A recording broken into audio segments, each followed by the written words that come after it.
दोस्तों ये वीडियो एक किताब के ऊपर है, एक ऐसी किताब जो काफी कंट्रोवर्शियल है। इसे जिन्नात की किताब भी कहा जाता है। इस किताब का नाम शम्स अल मारिफ है।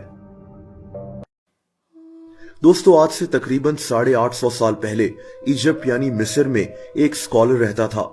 इसका नाम अहमद अल बूनी था। अल बूनी दरअसल अल्जीरिया में पैदा हुआ था, लेकिन इसने अपनी जिंदगी मिस्र में गुजारी थी।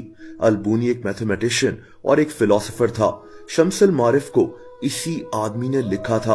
अल बूनी की जिंदगी के बारे में ज्यादा तो कोई नहीं जानता, लेकिन ये कहा जाता है कि इसकी डेथ 1225 में हुई थी।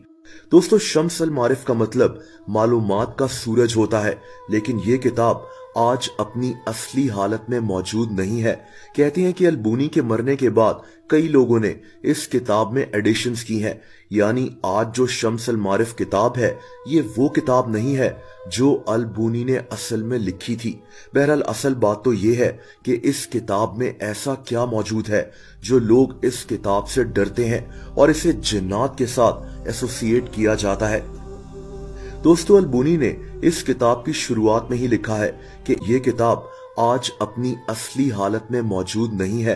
कहते हैं कि अल बूनी के मरने के बाद कई लोगों ने इस किताब में एडिशंस की हैं, यानी आज जो शम्स अल मारिफ किताब है ये वो किताब नहीं है जो अल बूनी ने असल में लिखी थी। बहरहाल असल बात तो ये है कि इस किताब में ऐसा क्या मौजूद है जो लोग इस किताब से डरते हैं और इसे जिन्नात के साथ एसोसिएट किया जाता है।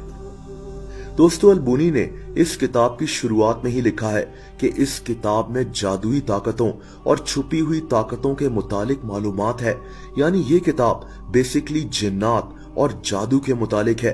अल बूनी ने इस किताब में इल्म अल हरूफ को इस्तेमाल किया था, यानी इसका मानना था कि अरबी के कई अल्फाज ऐसे हैं जिनमें जादुई ताकत है। आप शम्स अल मारिफ की उर्दू ट्रांसलेशन में ये किताब देखें जिस पर लिखा है कि आप आमिल बन सकते हैं, हमजाद को काबू करने के तरीके, सफेद जादू कैसे होता है और इस जैसी दूसरी चीजें। यानी इस किताब में वो सब कुछ मिलेगा जिसका जादू से ताल्लुक है।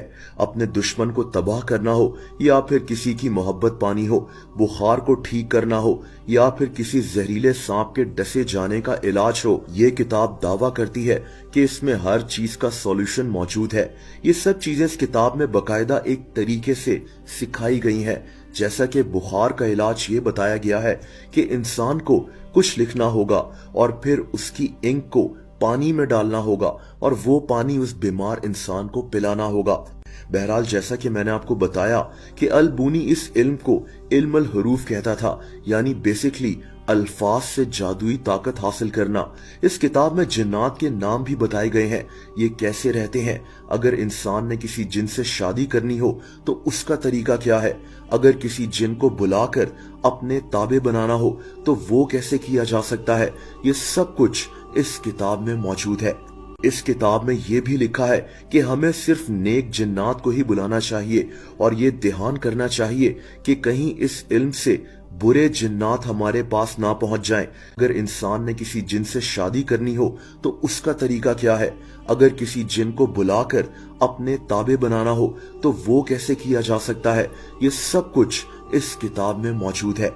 इस किताब में ये भी लिखा है कि हमें सिर्फ नेक जिन्नात को ही बुलाना चाहिए और ये ध्यान करना चाहिए कि कहीं इस इल्म से बुरे जिन्नात हमारे पास ना पहुंच जाएं जो हमें नुकसान पहुंचा सकते हैं। दोस्तों वक्त के साथ साथ इस किताब के मुतालिक काफी अजीब बातें भी मशहूर होती गईं, जैसा कि इस किताब को खुद जिन्नात ने लिखवाया था या फिर इस किताब की हिफाजत जिन्नात करते हैं। ये भी मशहूर हो गया कि इस किताब को पढ़ने वाले कई लोग जनूनी हो चुके हैं या इनको नुकसान पहुंच चुका है।